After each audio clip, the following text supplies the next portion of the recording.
had enough yet? I trusted you! Fight. Ready to bleed? Invincible is best suited for a fighting game, in my opinion. Let's do this! Like, damn, that's awesome. Hell yeah. These guys were able to execute lightning in a bottle in a way that I've never seen in the industry before. All right. I love this shit. It's so good.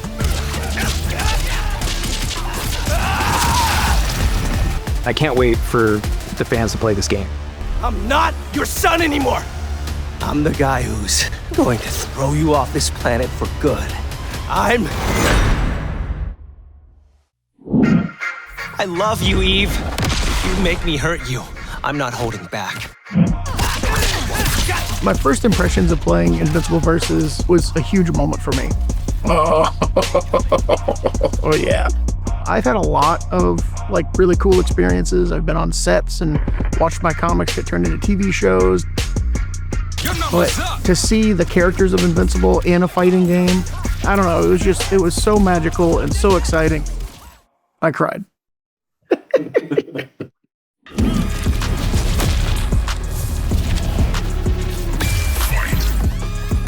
I think one of the key elements to Invincible, be it the comic or the show, is the insane and absolutely brutal fights.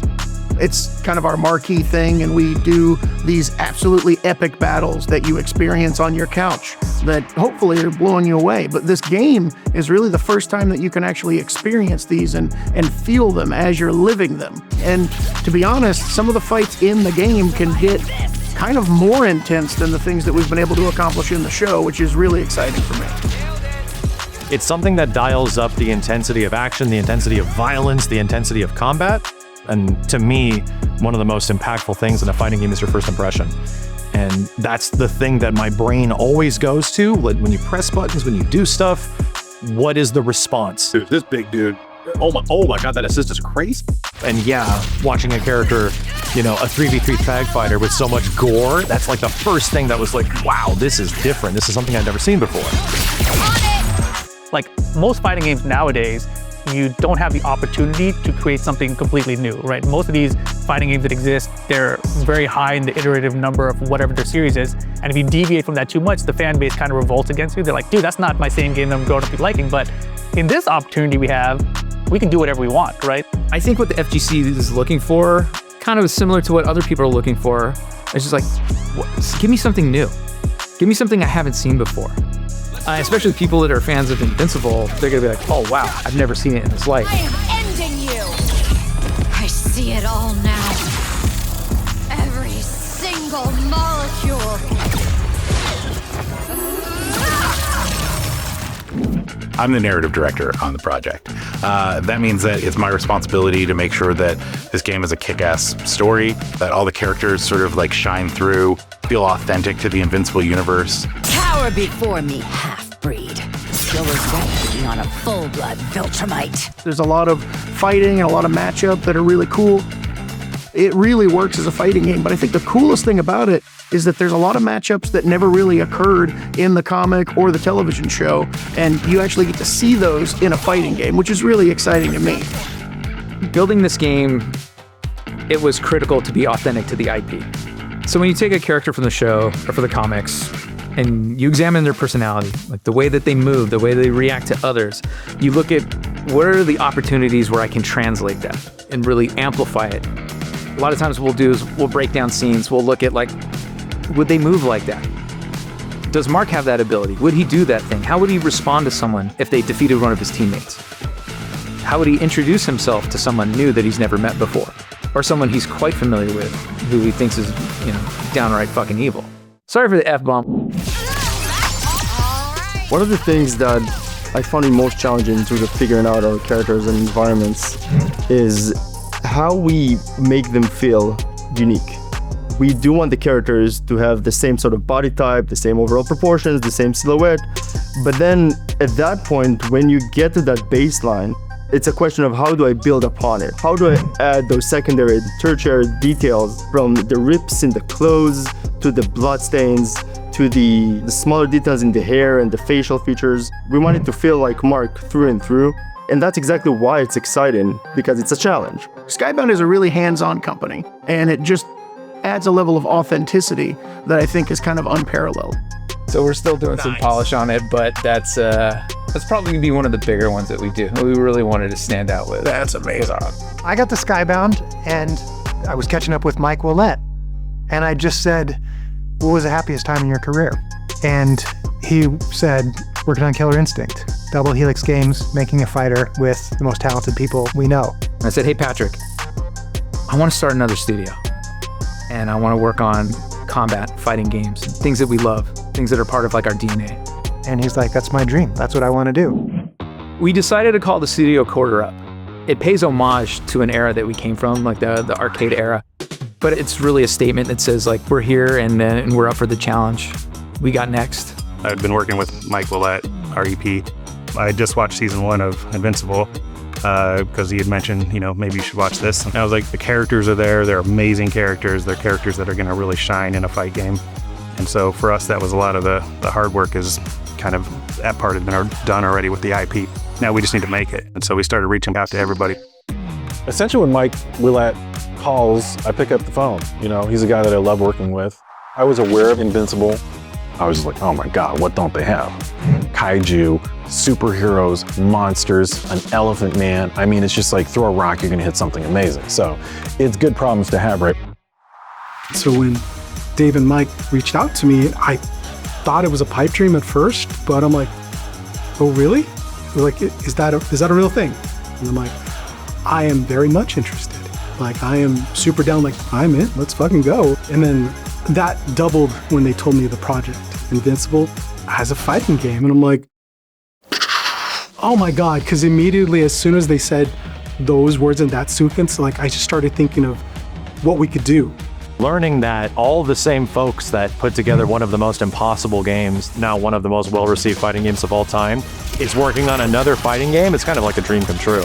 The crew that put together Killer Instinct, that's now working on Invincible, is pretty much responsible for approaching fighting games with a different perspective, with something that wanted to give agency to players that were on defense and offense, to have you have a level of mind games beyond just what's going on in that one specific moment. They want you to think of what happened before and what happened after a lot. That's actually in this game too. In a 3v3 game, you sort of like can touch the opponent once and they're toast, man. It's just, it's kaputski for that character.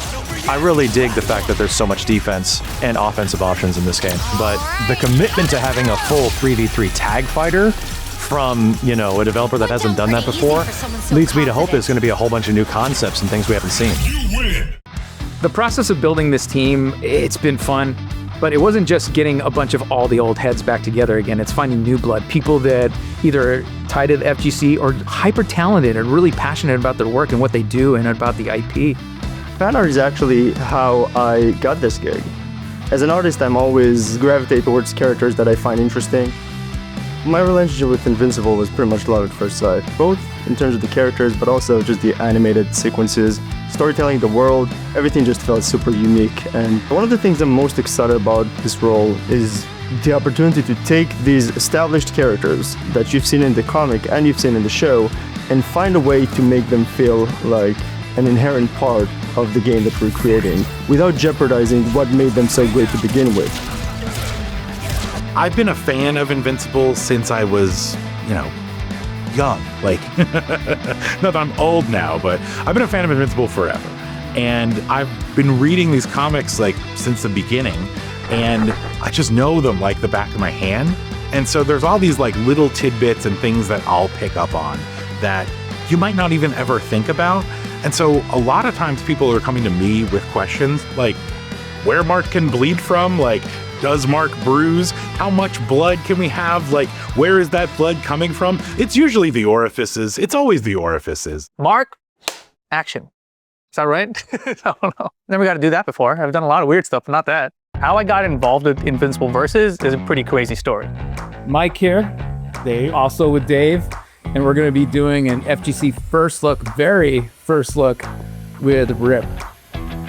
All right, ladies and gentlemen, Rip is in the house. I got invited over to Mike's house, like it wasn't like a studio or something. So I go over to his house, I knock on the door, he opens it up, I walk in, they have a TV set up there, and it just says Invincible on. I was like, oh damn, we're doing Invincible. Have you seen, dude? Oh my God. I saw it super duper early. Like, you have to understand, it did not look anything like it looks now. So originally when I first played it, there was only 2 characters. It was just Mark and Eve.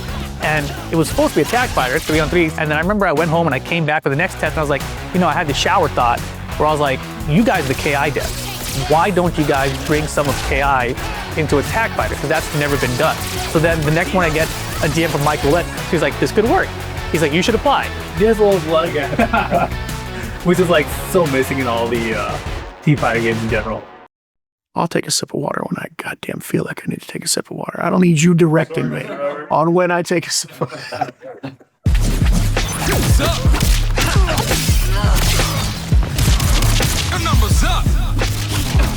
I think this is just the biggest and best Invincible game that we've ever done. This is a huge fighting game that has a ton of really complex work being put into it to make it the biggest and best Invincible game ever. So we're trying to put all of what we got into the game. Every dollar gets spent into making the game better.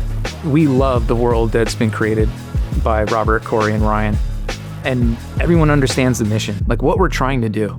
Like, and just bringing their A game, bringing their talent, like every day. We want this to be a tournament quality game that's played for years and years to come.